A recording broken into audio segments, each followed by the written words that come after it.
Le salut n'est pas au Québec, mais en soi. C'est le titre de cet enregistrement qui est produit au mois de juillet de l'année 2023.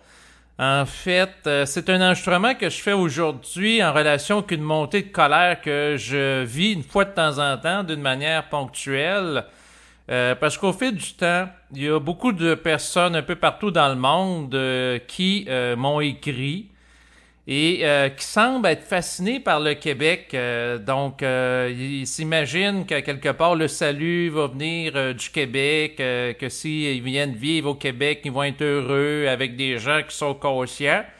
Or, la réalité des faits, c'est que présentement au Québec, au moment où je vous parle, les gens qui s'intéressent à la conscience supramentale ou qui la vivent, c'est anecdotique.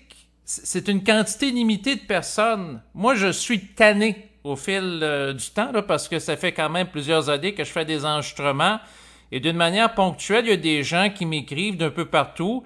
Donc, s'il y a des gens en Europe qui m'écoutent présentement, là, que ce soit des gens en France, en Belgique, des gens aussi des Suisses, bon, je vous salue, mais faites attention pour pas idéaliser le Québec et avoir l'amour du lointain, comme des gens qui vont avoir l'amour du lointain là, par rapport à l'Inde, que des gens pensent que s'ils se rendent en Inde, ils vont parvenir à la réalisation de la conscience intégrale.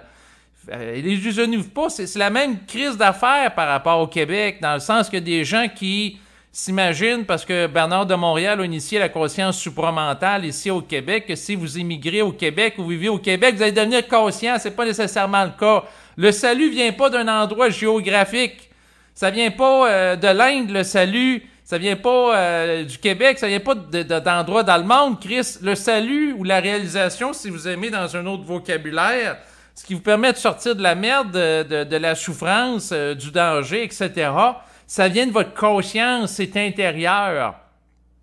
Donc, les gens, à un moment donné, doivent trouver le salut en eux, c'est-à-dire la réalisation, c'est-à-dire la conscience, c'est-à-dire l'intelligence créative. Donc, c'est le point que je veux faire qui est fondamental à travers cet enregistrement. Donc, une fois de temps en temps, il y a des Européens qui m'écrivent, en particulier. Puis il y en a qui aimeraient vivre ici au Québec. Il y en a qui aimeraient assister à des conférences qui portent sur la conscience ici au Québec. Ça arrive depuis plusieurs années. Et puis, ce que je veux dire, puis pourquoi je fais cet enregistrement-là, peut-être que par l'avenir, je le partagerai à des gens qui m'écrivent d'un peu partout. Bon, je parle d'Européens parce qu'il y en a beaucoup dans la francophonie qui m'écoutent, qui sont en Europe. Mais ça peut être aussi des gens de d'autres endroits dans le monde. Il y a des francophones, entre autres, en Afrique. Donc, tout ça pour dire quoi?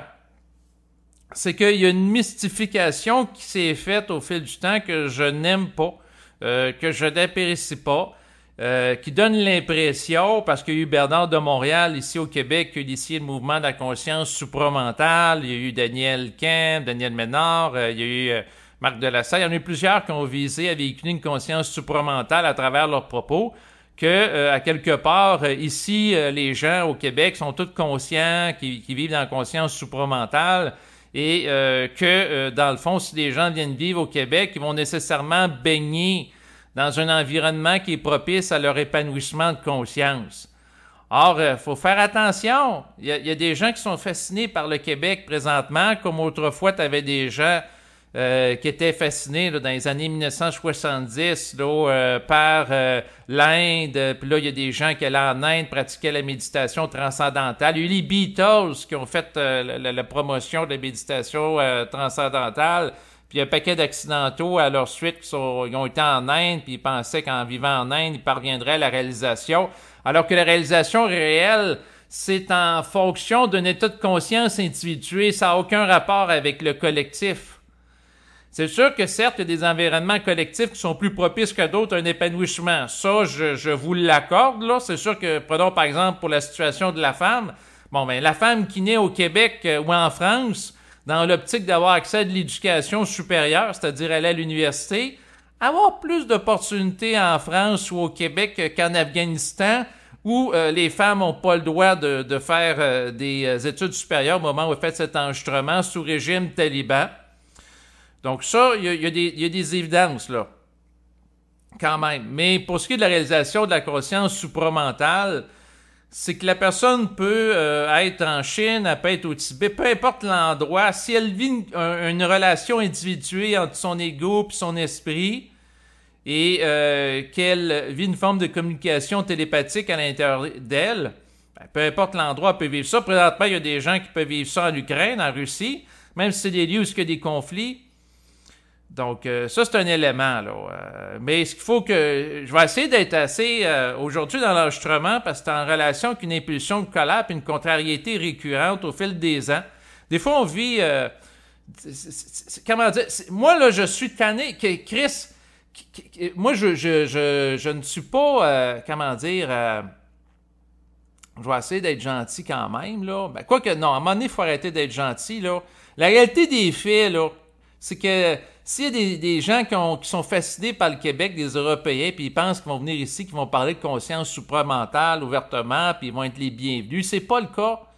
Autrement dit, quelqu'un sur la rue ici au Québec, là, pourrait parler à un autre, dire « Hey, moi, aujourd'hui, mon double me dit telle chose. » Puis l'autre pourrait y répondre « T'es un esti de schizophrène de calice. T'hallucines, ça n'existe pas, le double esprit, ça n'existe pas. » Puis si tu parles à des gens qui sont dans le domaine de la psychologie officielle, de la psychiatrie ou dans le domaine médical, prenons par exemple le Doc Mayou, le docteur Pierre Mayou, qui est un psychiatre là, qui fait des émissions, là, entre autres, sur YouTube. Bon, ben lui...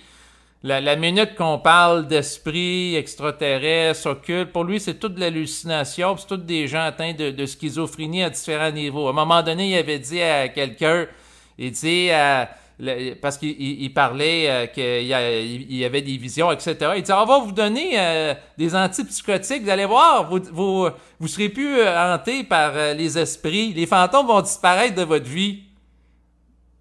Bon, c'est sûr qu'il peut y avoir des gens qui hallucinent, mais là, ils mettent tout le monde dans le même panier. Puis pour ce qui est de la science officielle au Québec, au moment où je vous parle en 2023, le domaine médical, psychologie, psychiatrie, travail social ou autre, le paradigme post-matérialiste est pas reconnu. Donc, autrement dit, la conscience supramentale ou la supraconscience, dépendant comment vous voulez l'appeler, n'est pas intégré à la conscience collective. Fait que là, les Européens ou les gens qui pensent émigrer ici puis parler de ça ouvertement avec tout le monde, oubliez ça. Probablement que vous allez vous faire traiter de fou, de malade mental, de personnes atteintes d'un délire hallucinatoire, de schizophrène, et ainsi de suite. Vous allez probablement être étiqueté ou ostracisé. Puis à un moment donné, il y a des gens qui doivent allumer aussi. Je veux dire, ça fait des années que je fais des vidéos sur le web. Et j'ai choisi volontairement de parler de conscience sans apparaître dans les vidéos. Il y a des raisons par rapport à ça. Moi, en tant qu'individu, je veux avoir une petite vie tranquille. Surtout que là, je suis rendu avec une fille. Je veux faire ma petite affaire tranquille dans ma vie. Je suis pas intéressé à aller sur la place publique pour parler de ça. Pourquoi? Ben, parce que le temps n'est pas encore venu que ça se parle d'une manière ouverte, transparente, en société. Là, c'est à l'état... ça se parle un peu sur Internet, mais vous n'entendrez pas parler de ça dans les médias, de conscience supramentale, de l'esprit, le double. Non, non. Inquiétez-vous pas, là, ça passe pas dans les gens qui pensent en Europe que ça se parle librement dans les médias. Oubliez ça. Oubliez ça présentement, au moment où je vous parle en 2023. On n'entend pas parler de ça dans les médias ici de masse, que ce soit Radio-Canada, TVA ou autre, là. Non, les gens sont pas bienvenus. Il y a un contexte pour tout, hein. Si, par exemple, en 1923, quelqu'un aurait voulu faire là, comme Barbada, là, qui est une drag queen, là, c'est-à-dire un homme qui s'habille en femme pour lire des histoires aux enfants, on prend la même personne, mais 100 ans en arrière, faire ça publiquement, ou même parler d'homosexualité publiquement, puis s'afficher ouvertement comme homosexuel, la personne aurait été ridiculisée par la société, elle aurait pu se faire battre, il aurait pu avoir des représailles très graves par rapport à cette personne. Donc, autrefois, les gens au Québec qui parlaient d'homosexualité ou s'affichaient ouvertement comme étant homosexuels étaient victimes de railleries, d'insultes. Il y en a qui mangeaient des coups aussi. Tu sais, tout est en fonction d'un contexte. Présentement, la personne qui parle de supraconscience, dans le milieu universitaire, on oublie ça. Il y a des gens qui cherchent à faire des percées. Donc, il y a eu entre autres le docteur Mario Beauregard, neuropsychologue, qui fait des recherches sérieuses par rapport à l'existence de la conscience, ou le docteur Jean-Jacques Charbonnier, là, en Europe. Mais c'est encore, dans le fond, je vous dirais, marginal. Et ce qu'il faut comprendre, c'est que chaque chose en son temps. Donc, autrement dit, dans un contexte donné, aujourd'hui en 2023, quelqu'un peut parler ouvertement qui est homosexuel, c'est plus accepté socialement qu'en 1923. Par contre, est-ce que, par exemple, une personne qui peut en parler ouvertement au Québec ou également en France, c'est le même cas pour l'Afghanistan ou d'autres pays? La réponse, c'est non. Quelqu'un en Afghanistan qui va parler ouvertement aujourd'hui, qui est homosexuel, à la gang de talibans, qui c'est des religieux à caractère conservateur, c'est sûr qu'il risque de vivre des oppositions ou des conflits. Donc, il y a certains endroits là que c'est très mal vu, l'homosexualité. Donc, et c'est pas encore intégré socialement. Même chose pour ce qui est de la conscience supramentale. Aujourd'hui, en 2023, la personne un peu comme l'homosexuel dans le passé, en 1923, c'est mal vu, mais peut-être qu'en 2123, là, ça va être tout à fait normal. Un peu comme la personne qui, dans le fond, s'affiche ouvertement comme étant homosexuel. Chaque chose en son temps. Il y a des lois d'énergie, il y a des lois d'intégration par rapport à des collectifs. Il y a de la sensibilité des gens qui doivent être respectés, mais à un moment donné, il y a des choses aussi qu'à un certain niveau doivent changer, mais le changement se fait tranquillement en profondeur. Mais tout ça pour dire quoi?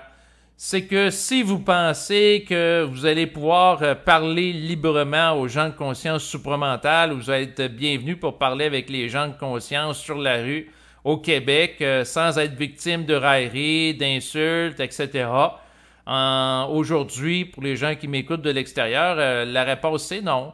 C'est dans des clubs sélects, c'est avec des gens restreints. Et les gens qui vivent cette conscience-là, c'est très, très, très, très, très rare. Vous observerez qu'au fil des ans, à travers mes enregistrements, j'en ai pas beaucoup d'invités.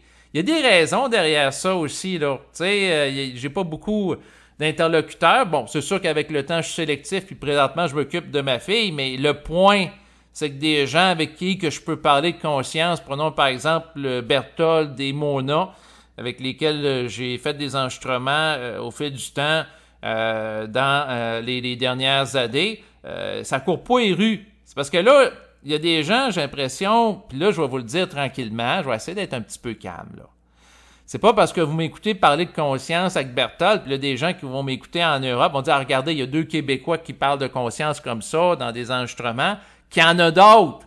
En réalité, j'en suis venu à la conclusion que la personne qui s'arrache au collectif parce qu'il y a une mise en vibration intérieure pour faire ça, il faut soit capable de supporter psychiquement son originalité, sa différence des autres dans un sens. C'est ça. Moi, je vis pas nécessairement en fonction des croyances puis des valeurs du milieu. Comment dire?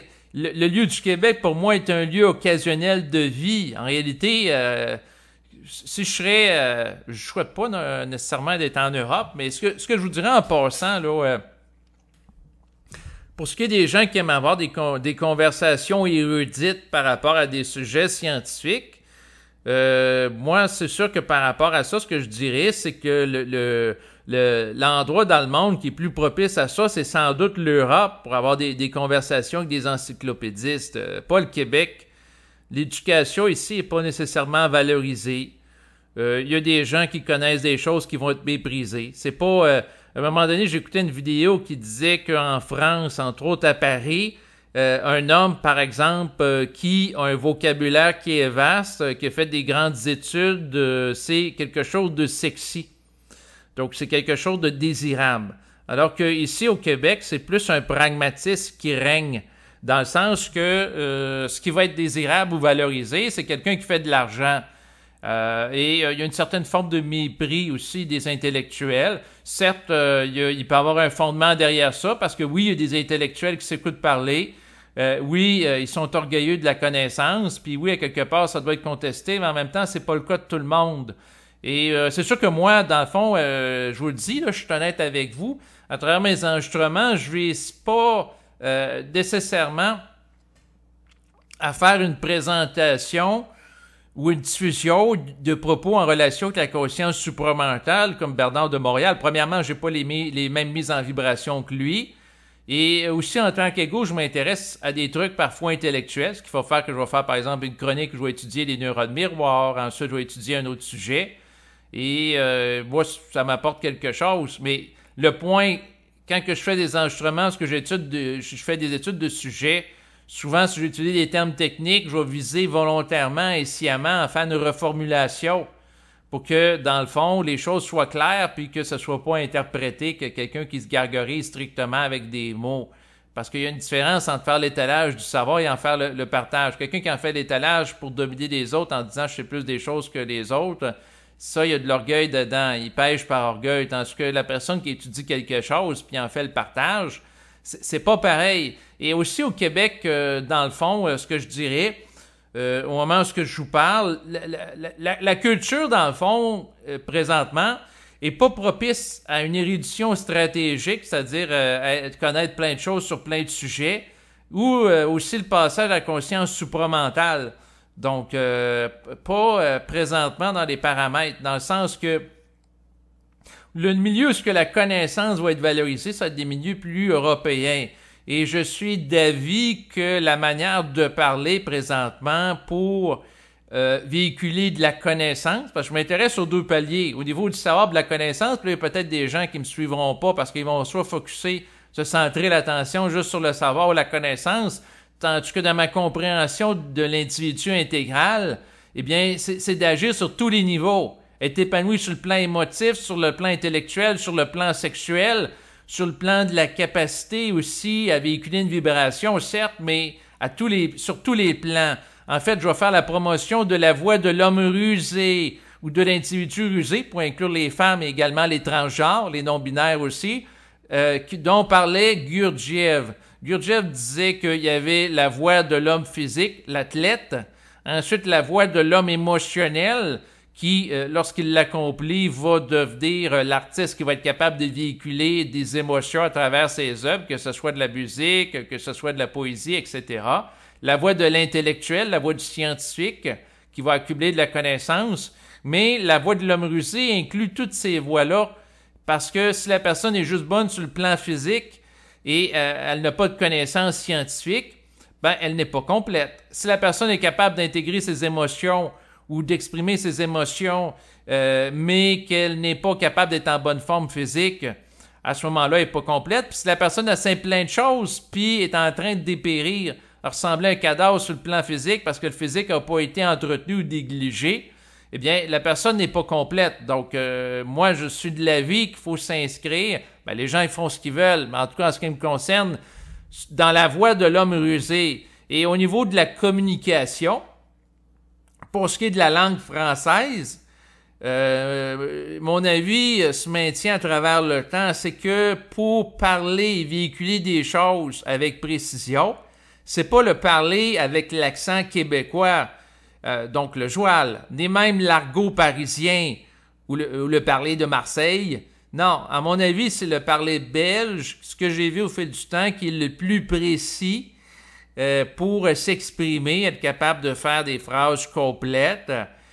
Et c'est sûr que par rapport à la communication, donc en termes de parler, je pense entre autres au philosophe jovialiste ici, André Moreau, au Québec. Lui, son père était d'origine belge et une mère québécoise. Probablement qu'il a hérité sa manière de parler qui est différente là, des Québécois qui s'expriment là, sur la rue, là, naturellement.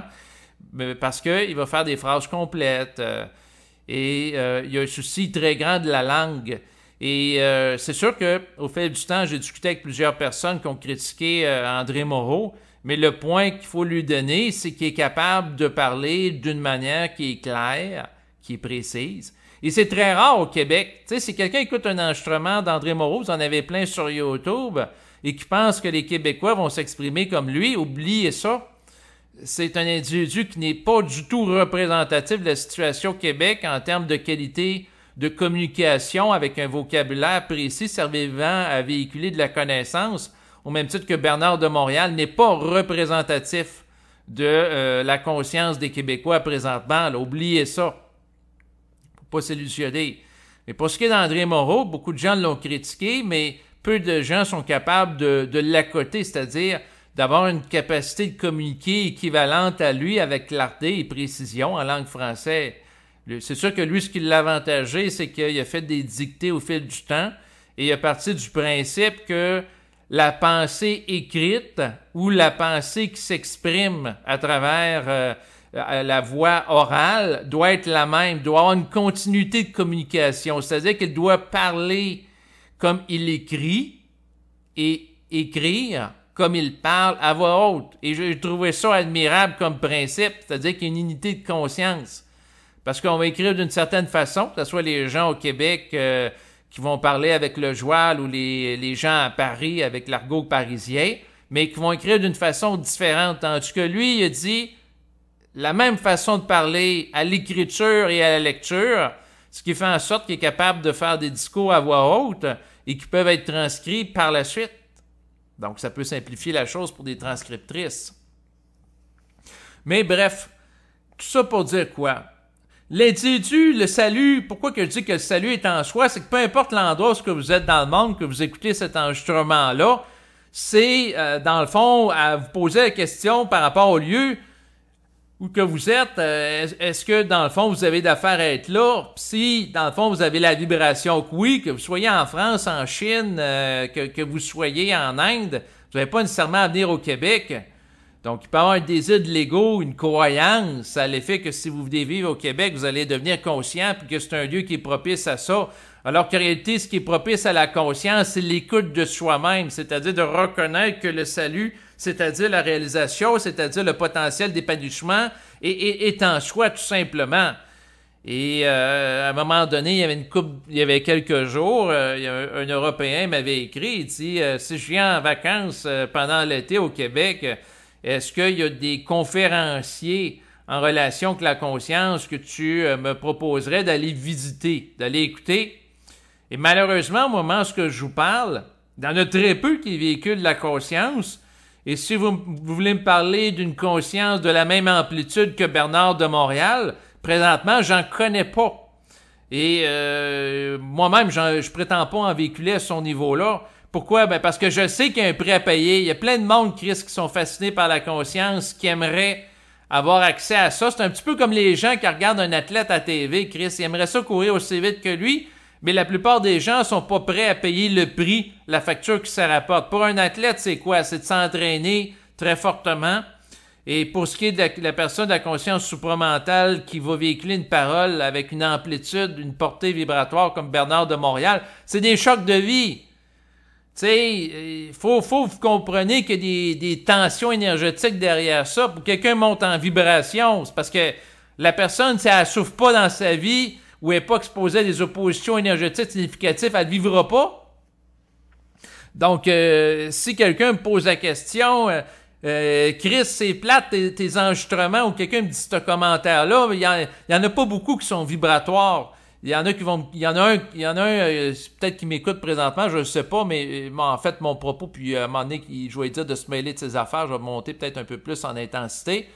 Des fois, il va me dire, ah ben là, tel enregistrement, c'est pas vibratoire, c'est de la connaissance. C'est sûr, si je fais un enregistrement que ça s'appelle étude sur les neurones miroirs, que c'est de la connaissance, c'est normal, c'est dit dans le titre, étude, puis là, j'ai même dit l'autre fois intellectuel. Puis il y a des gens qui aiment moins ça, ils aiment ça quand que je suis vibrant, mais ce qu'il faut réaliser, c'est que pour être un peu plus vibrant, il faut souffrir, il faut monter en tension énergétique, il faut subir des tensions énergétiques pour monter ensuite en intensité vibratoire.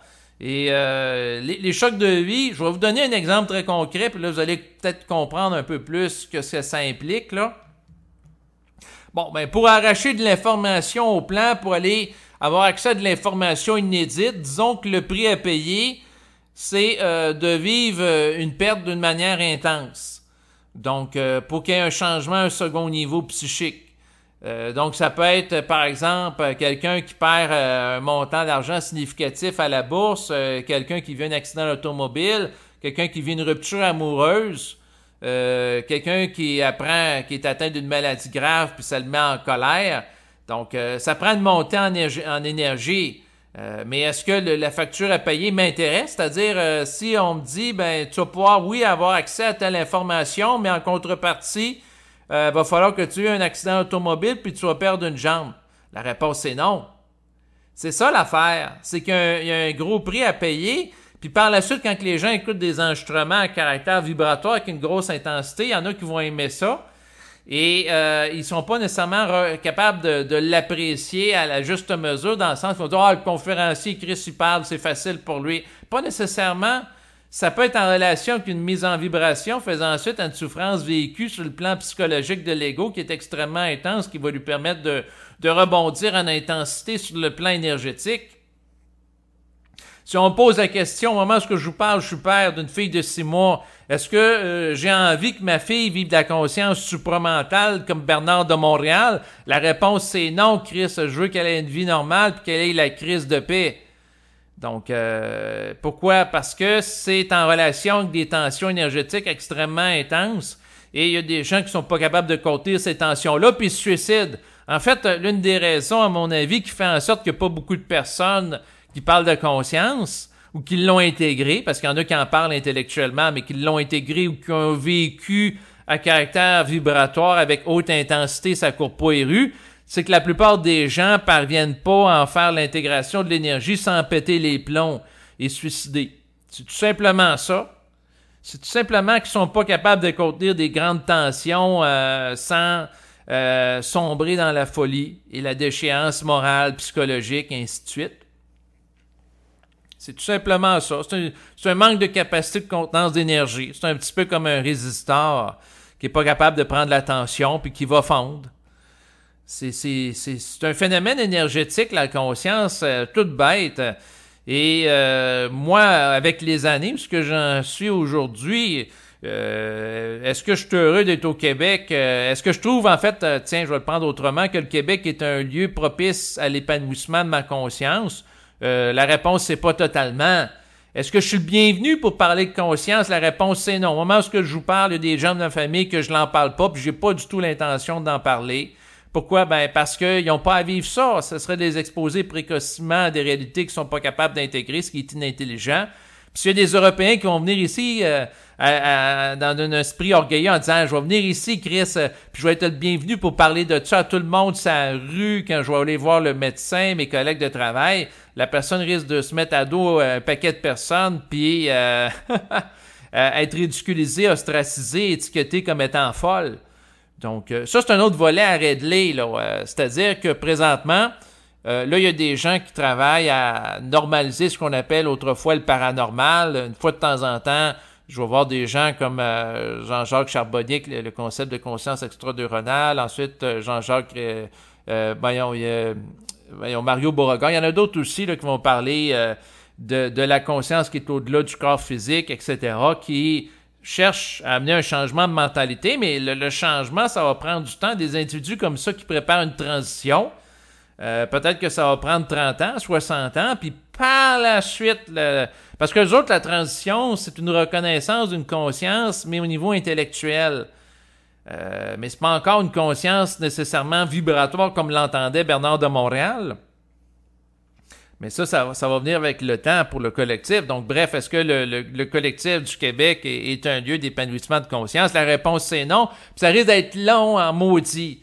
Mais peut-être qu'il y a des gens qui sont naïfs européens qui sont mieux de venir ici puis faire leur choc de réalité. C'est-à-dire vouloir parler de tout ça tout bonnement avec des gens sur la rue puis se faire répondre « T'es un esti de malade dans la tête de penser que ça existe, l'esprit, l'âme puis tout ça. T'es un crise de schizophrène. Tu t'entends des voix, schizophrène, malade mental. Tu devrais être enfermé en psychiatrie, tu devrais prendre des antipsychotiques, etc. » Donc, ça, c'est l'approche. Puis aujourd'hui, la façon que je vois l'évolution de la science médicale, c'est qu'autrefois, bon, il y a des gens qui partent de cette prémisse-là systématiquement, vécu ouvertement. Aujourd'hui, pour des raisons d'empathie, ça se peut qu'un psychiatre ou un psychologue rencontre une personne, puis oui, va être neutre pour l'écouter, en disant « Ah, monsieur, vous entendez des voix, OK. » Mais il va peut-être l'écouter par politesse parce que c'est une tactique psychologique pour créer un lien de confiance avec le patient. Il va peut-être penser dans le fond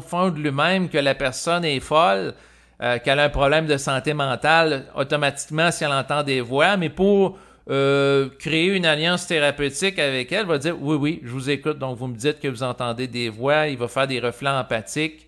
Donc, vous vous sentez incompris. Donc, lui refléter sa situation avec politesse. Mais ça c'est le plus beau que la personne qui vit pas ça peut faire par rapport à un autre pour qu'elle se sente écoutée. Mais dans le fin fond, elle-même, elle va donner le bénéfice du doute en apparence. Mais dans le fond d'elle-même, elle va probablement prendre comme note évolutive dans son évaluation. Il entend des voix schizophrènes, mais par politesse, il peut dire ça.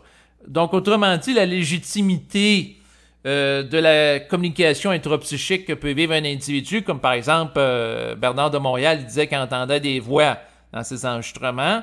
Ben, quelqu'un techniquement qui dit ça sur la place publique ou dans les milieux scientifiques, automatiquement il est étiqueté comme quelqu'un qui a un délire hallucinatoire. Donc c'est ça, si je fais des enregistrements, ce que je dis, je parle avec mon dos puis que j'entre en transe, ils vont dire le gars il y a un problème parce qu'il se met à halluciner puis il délire, au lieu de me dire de me donner le bénéfice du doute en disant OK, il dit ça, mais est-ce que ce qu'il dit ça tient l'allure? Est-ce que ce gars-là est capable de fonctionner en sa réalité? Est-ce qu'il est capable, par exemple, de manger adéquatement? Est-ce qu'il était capable de donner des soins adéquats à son enfant, et ainsi de suite? Donc, au niveau de l'évaluation psychosociale qui peut être fait. Mais bref, le paranormal n'est pas bienvenu aujourd'hui au Québec, encore moins dans une société cartésienne là, comme les gens en France, en Europe, où là l'intellectuel est très valorisé. Tandis qu'au Québec, l'intellectuel, comme je disais tantôt, est méprisé, dans le sens que si je me promène sur la rue, puis tout bonnement, je décide de discuter avec quelqu'un d'astrophysique ou de mécanique quantique, ben, il va me dire, soit qu'il ne voudra pas me parler, ou à part si c'est quelqu'un qui est scientifique. Mais non, actuellement, on n'est pas bienvenu de parler de ça. Ce qu'on va être le bienvenu, là, c'est de parler de la pluie et du beau temps. Puis parler de politique encore là, c'est un sujet qui est délicat parce que ça crée de la polarité puis des chicanes. Donc, il n'y a pas grand-chose qu'on peut parler. Puis si moi, j'étudie des choses puis j'en parle sur Internet, c'est que des gens qui doivent réaliser qu'à quelque part, ça peut être une façon de compenser la pauvreté intellectuelle des gens qui m'entourent sur le plan physique. Je parle pas de ma compagne parce qu'elle est ouverte d'esprit et quelques interlocuteurs aussi que j'ai sur le web, mais je veux dire, mais c'est correct aussi, il faut que je respecte les gens. C'est pas parce que moi je suis intéressé, par exemple, à étudier des notions à caractère scientifique, comme par exemple les deux rôles miroirs, que je dois écœurer le monde avec ça de mon entourage. Il faut être sélectif et intelligent, il faut respecter la sensibilité des gens, mais il y a un lieu pour ça. Donc sur Internet, récemment, j'ai fait une vidéo par rapport à ça, ou en lien avec mes études que j'ai faites des deux rôles miroirs, que j'ai partagé ça. Puis s'il y a des gens qui ça écoutent, ben, qui s'intéressent, ben, vous pouvez l'écouter ou l'écoutez pas.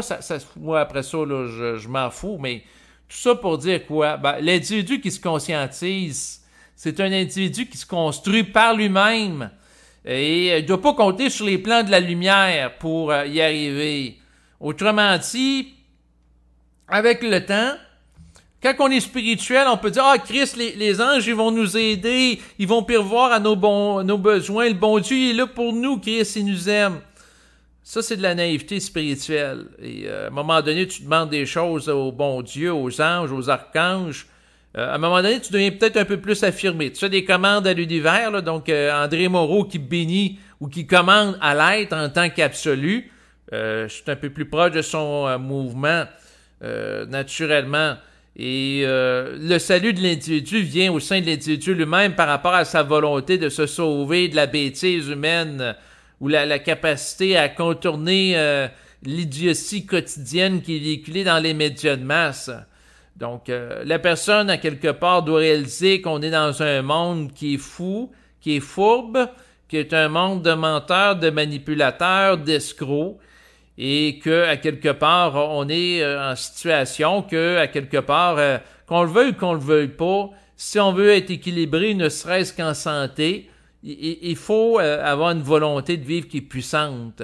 Une volonté aussi d'évaluer tout par soi-même, une volonté individuelle, parce que c'est pas parce que quelque chose est véhiculé que c'est nécessairement au bon ou sain. Donc, c'est ça ce qui est contrariant dans le temps, c'est qu'on voit que la société prend des voies qui n'ont pas de sens, mais il faut qu'elle sature de ces voies-là pour passer à autre chose par elle-même. Et qu'un individu peut dénoncer, critiquer socialement, oui, c'est quelque chose qui peut être fait dans un sens si on a la vibration, mais il faut s'occuper de soi d'abord.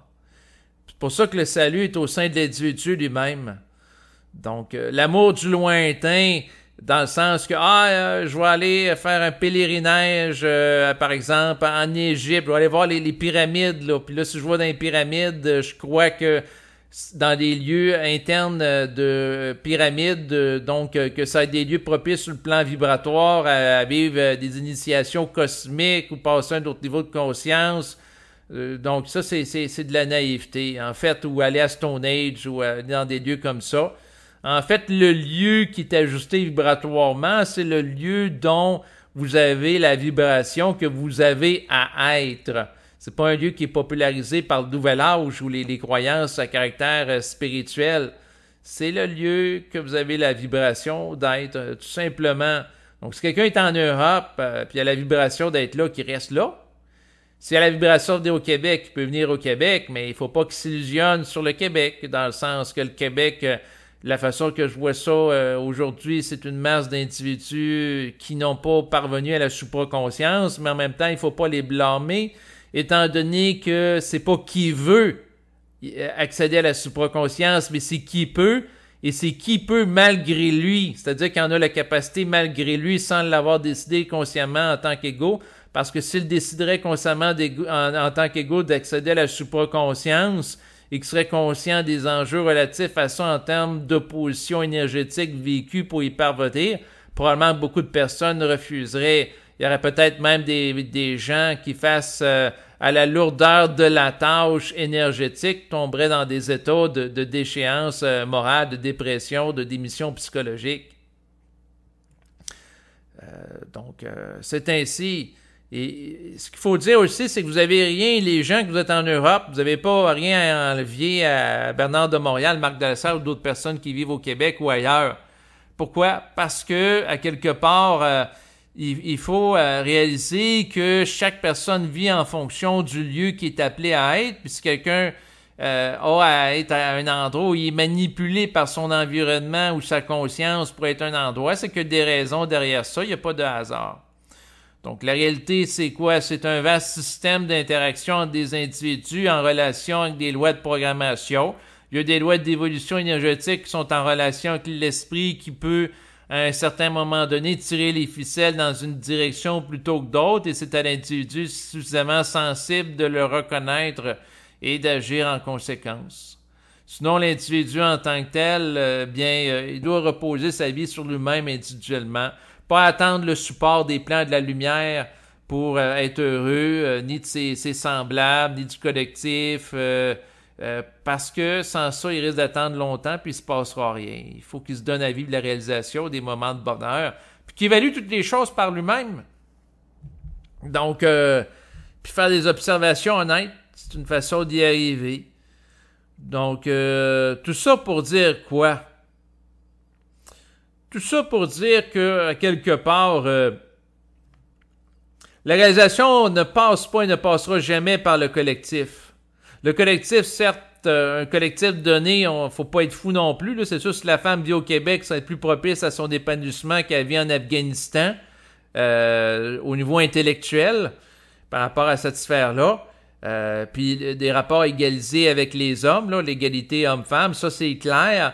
Mais c'est pas parce qu'elle vit ça que c'est nécessairement que ça va faire en sorte qu'elle va passer à la supraconscience. La supraconscience peut être indépendante, c'est-à-dire que la personne qui peut vivre, par exemple, en Afghanistan, en tant que femme, peut, à un moment donné, vivre un choc énergétique d'une tellement grande intensité qu'elle va passer au second niveau de la conscience, malgré elle, et à ce moment-là, voir clair à travers toute la pollution culturelle auquel elle est associée, sans pour autant avoir à vivre dans un lieu qui est plus propice à l'éducation, qui permet de faire des prises de conscience intellectuelles, c'est-à-dire un lieu qui donne accès à des études universitaires.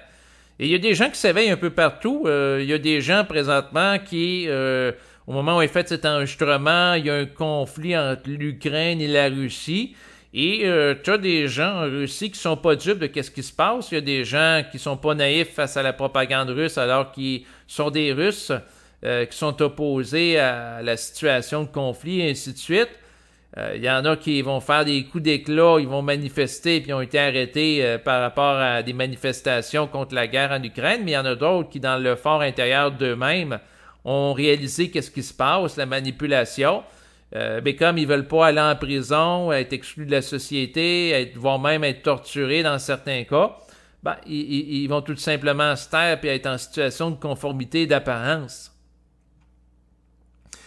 Donc, et c'est sûr que la stratégie de la conformité d'apparence, donc passer inaperçu, c'est une stratégie évaluée, dans le sens que moi-même au Québec, si les gens me voient sur la rue, je vais m'habiller comme une personne normale, je m'habillerai pas d'une manière extravagante, là, comme Barbada, là, en tant qu'homme avec une robe, donc ni plus ni moins conservatrice. Non, je vais m'habiller avec des pantalons, une chemise, un chandail, d'une manière très standard. Si les gens parlent pas de conscience, si le contexte n'est pas propice à ça, c'est pas moi qui va initier une conversation en lien avec ça. Et de toute façon, en tant que tel, au niveau de mon esprit, de ma conscience, c'est très rare que je suis mis en vibration pour parler de conscience avec une personne étrangère. Très, très, très rare. Puis des fois, je le suis. Puis pour être honnête avec vous, je vais même pas de l'avant avec ça. Même si je sais qu'il y a un potentiel de discussion vibratoire que certaines personnes, des fois, ça me tente pas. Tu sais, des fois, il y a des journées, je parle de vibration pendant l'enregistrement, puis j'en fais pas. Parce que j'ai, à quelque part, en tant qu'ego, une capacité aussi de dire non au mouvement. Il faut pas, comment dire, trop idéaliser le mouvement de l'énergie qui cherche à s'articuler entre nous, dans le sens que si vous vous consacrez beaucoup à diffuser de la conscience et vous attendez un retour financier en proportion, vous risquez d'être déçus. Il y a des gens qui se sont consacrés à ça et qui n'en ont pas vécu décemment. Marc Delassalle a voulu, à travers les ans, dans le cadre de sa vie, à travers des livres qu'il a écrits, des conférences, se consacrer à ça. Sauf que le point, puis j'ai tout observé ce qu'il a vécu, mais son emploi normal d'enseignant que lâché. Et ça, c'est moins spectaculaire d'être un enseignant de français de 5e secondaire que d'être quelqu'un qui va être un instructeur de haute voltige de la supraconscience. Certes, c'est plus conventionnel comme emploi. Par contre, cet emploi-là était rémunérateur. Et par la suite, il a arrêté cet emploi-là pour se consacrer à la diffusion de la conscience. Sauf que le problème, c'est toujours la question d'en vivre décemment. Et il faut pas être naïf. C'est pas parce qu'on est mis en vibration par rapport à quelque chose que ça veut dire nécessairement qu'un public suffisamment grand va être mis en vibration pour l'apprécier. Au moment où je vous parle, en 2023, par rapport à mes enregistrements, vous pouvez constater que en termes de visionnement, c'est presque nul, dans le sens que si je suis chanceux, je vais peut-être avoir 100 ou 200 visionnements pour une capsule individuelle. Si je fais un enregistrement en compagnie de Berthold, c'est un petit peu plus. Même chose pour Mona, avec des invités, je pense que l'intérêt du public est plus là que de m'entendre parler en solo, sauf que le point, c'est que le public est pas au rendez-vous. C'est pas comme une vedette de la musique ou du cinéma qu'il va avoir une vidéo qu'il va faire puis au-dessus d'1 million de vues. Là. On n'est pas là du tout, mais du tout. Donc, les gens du public, ça les intéresse pas. Et les gens qui m'écoutent en Europe, vous devez allumer que c'est anecdotique, les gens qui s'intéressent à la conscience supramentale au Québec. Je sais pas si je vais être capable de le répéter assez pour que les gens comprennent, mais j'ai l'impression que dans quelques semaines, il va peut-être avoir dans un mois une autre personne européenne va dire « le Québec, là, il doit y avoir plein de monde conscient. T'es chanceux de vivre là, Chris. » La réponse est non, tabarnak. Je suis pas chanceux, asti. Ma conscience, je la fais par moi-même. Je la vis par moi-même individuellement. Je suis pas supporté par le collectif.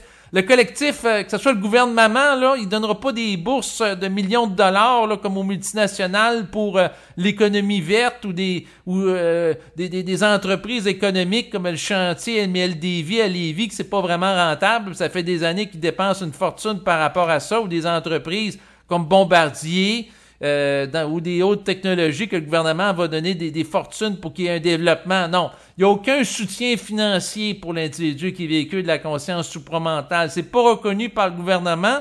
Non seulement c'est pas reconnu par le collectif ou, entre guillemets, l'élite intellectuelle, mais c'est vu pour ce qui est des gens qui vivent une communication interne comme étant un trouble mental, c'est-à-dire un état de schizophrénie. Par des psychiatres, puis si la personne est chanceuse, elle va l'écouter par politesse avec une certaine forme de neutralité apparente, mais c'est pas plus que ça. C'est là où qu'on en est. Donc, autrement dit, le soutien du collectif pour véhiculer une vibration, il est presque nul. Puis si quelqu'un véhicule une vibration, c'est parce qu'il se supporte de lui-même fondamentalement. C'est ça. C'est le constat auquel que j'en viens, et c'est le même constat que j'aurais pu faire il y a 5 ans, il y a 10 ans. Il n'y a pas grand-chose qui change avec le temps.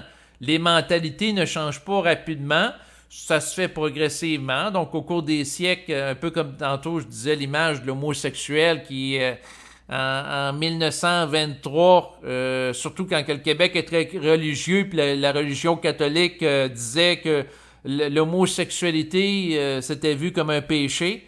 La sexualité pratiquée hors du mariage ou pour la procréation, c'était vu comme quelque chose d'extrêmement mauvais, le mal. Donc, non, les gens ont été méprisés, les homosexuels, dans le passé. Et aujourd'hui, les gens, il y a une ouverture qui s'est faite. Et ça va être sans doute la même chose pour les gens qui vivent d'une conscience supramentale. Mais avant d'en venir là, il va falloir que l'élite intellectuelle, entre guillemets, des universitaires reconnaissent que, dans les phénomènes de mort imminente, c'est pas juste des gens qui hallucinent, puis des gens qui vivent des phénomènes paranormaux, c'est pas tous des fous. Mais ça va prendre du temps. Et de toute façon, ça me concerne pas. Ce qui me concerne, c'est d'avoir une belle vie puis être heureux. Puis pour y arriver, je vous le dis, là, je fais des enregistrements avec Berthold, mais c'est pas tous mes amis comme Berthold avec qui que je peux parler de ça ouvertement. Il y a des gens que je parlerai jamais de ça, puis je veux pas en parler. Pourquoi? Parce que ça sert à rien de les exposer à quelque chose qu'ils ne vivent pas. C'est un manque, ça serait un manque de respect à un certain niveau. Puis qu'est-ce qui va décider qu'un collectif, il y a une masse critique de gens suffisamment grande qui en vivent pour qu'il y ait une reconnaissance? Ben, c'est les plans de la lumière. La balle est dans leur camp. Fait que on peut les blâmer, hein, en disant les plans de la lumière, vous mettez en vibration certaines personnes puis pas d'autres, puis c'est de votre faute si ça tourne pas rond dans la société puis dans le monde. Oui, on peut les tenir responsables parce que c'est eux autres qui ont orchestré les programmations fondamentales. Et c'est des programmations défaillantes. Certes, il y a du parasitage énergétique en relation avec des êtres retardataires, en relation avec du mémoriel astral qui peuvent interférer sur le mouvement. Mais à la base, ceux qui ont été les architectes fondamentaux de la structure physique en tant qu'univers dévoilé et manifeste, c'est les êtres qui résident sur le plan éthérique, qui sont constitutifs de la réalité sur le plan phénoménologique, là. Donc, c'est eux autres qui sont quelque part à critiquer. S'ils ne savaient pas que les tenants et les aboutissants de leur création n'ont pas tourné comme ils pensaient, ben c'est leur problème. Donc, et moi, dans mes revendications par rapport à l'esprit, elles sont les suivantes. Je revendique le droit d'être heureux. Je revendique le droit d'avoir la crise de paix. Pas la paix du Christ, comme dirait Bernard de Montréal, la crise de paix, ce qui fait que dans la rue, je reste low profile.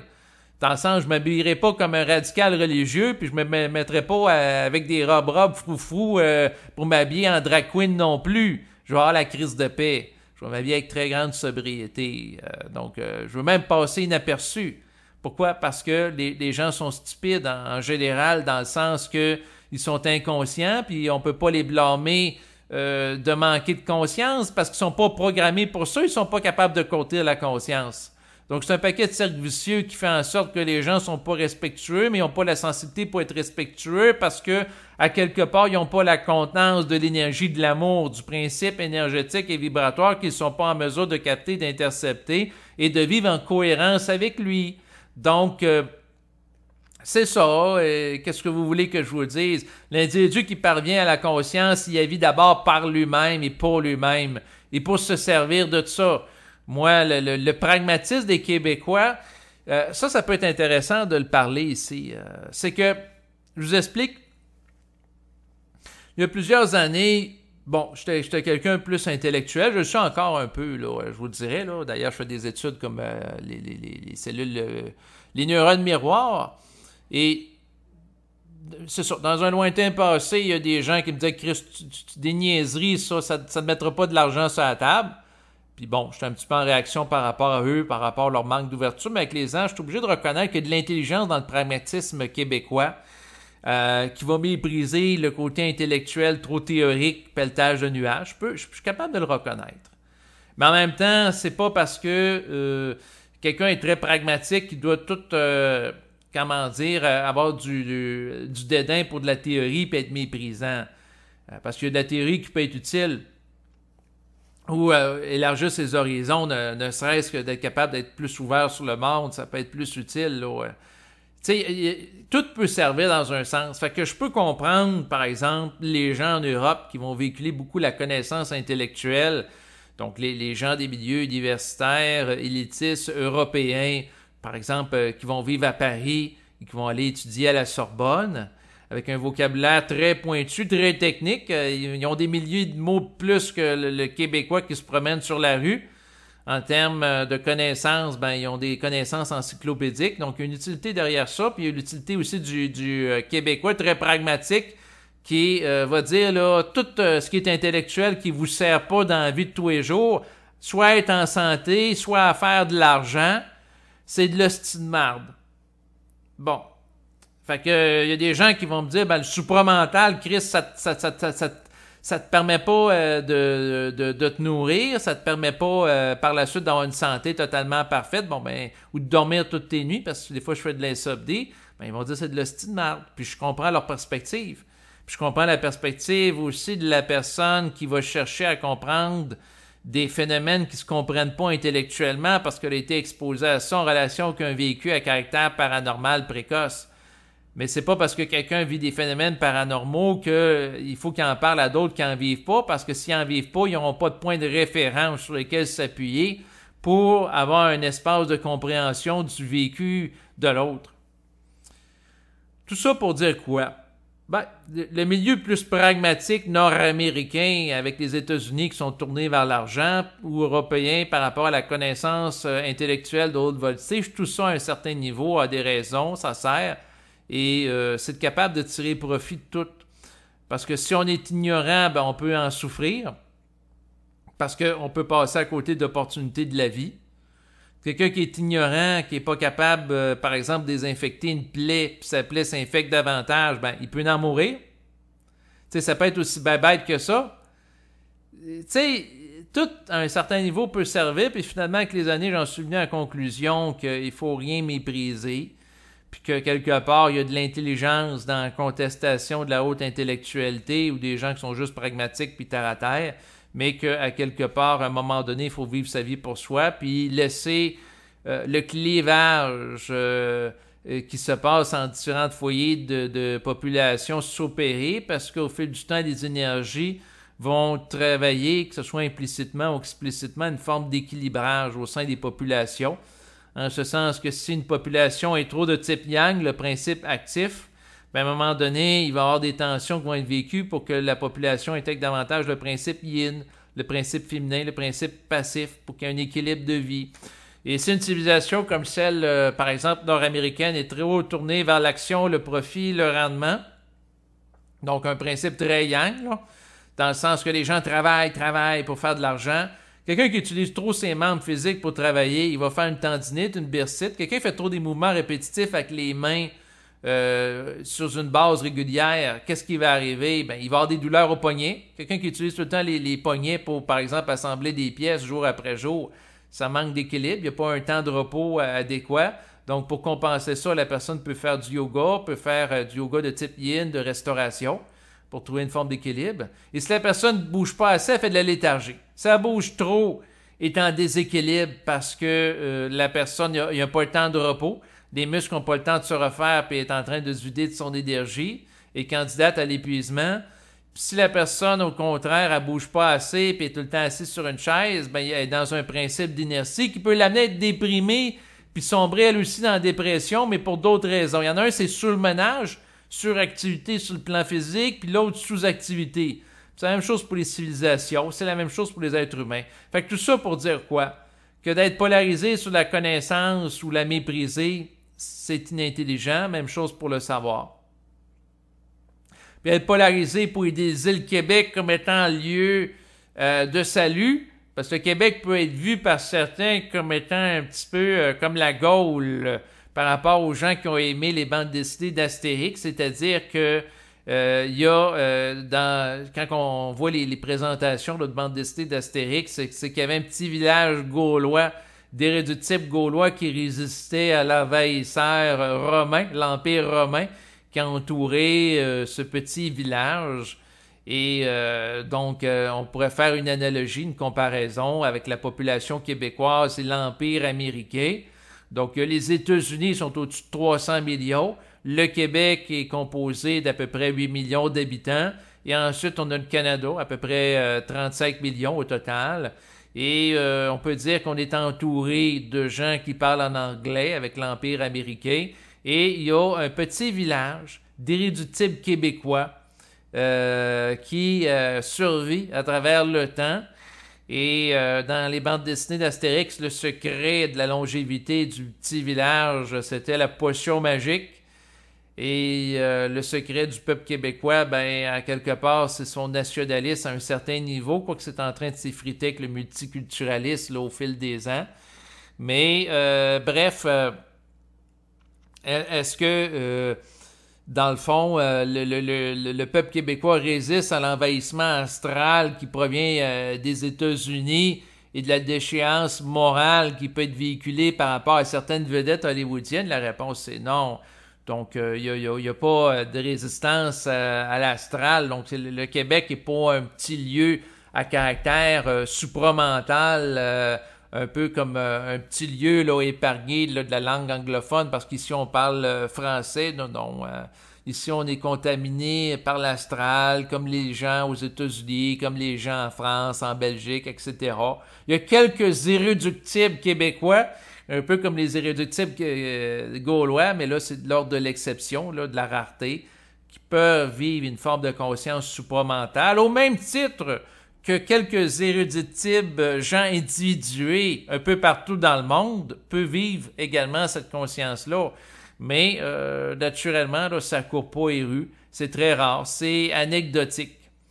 Donc, je pense que j'ai enfoncé le clou suffisamment dans le cadre de cet enregistrement là, pour donner un message clair aux Européens. Et là, ça me fait un enregistrement à partager. Donc, si je vois des gens qui m'écrivent de nouveau, parce que ça peut arriver dans les prochaines années, qui vont envier les Québécois, ils vont dire « T'es chanceux, Chris, de vivre au Québec, t'es privilégié, tu baignes dans un environnement qui te permet de comprendre la conscience supramentale. » Mais non, Chris. Les gens, ils sont plutôt opposés par rapport à ça. Ils en veulent pas présentement. Je pense que la meilleure façon de réaliser qu'ils en veulent pas, c'est de réaliser qu'il y a très peu de conférences en lien avec ça qui est faite ici. On n'en parle pas dans les médias de masse. Et sinon, en termes de visionnement, c'est pas les gens qui véhiculent de la conscience, c'est pas des millions de vues. Donc non, il n'y a pas de popularité derrière ça. Il n'y a aucune pas de reconnaissance du collectif là, par rapport à ça. Là. Non. Mais peut-être dans 100 ans, les choses changeront, mais peut-être que dans 100 ans, je ne serai plus là, fait que j'attends rien du collectif.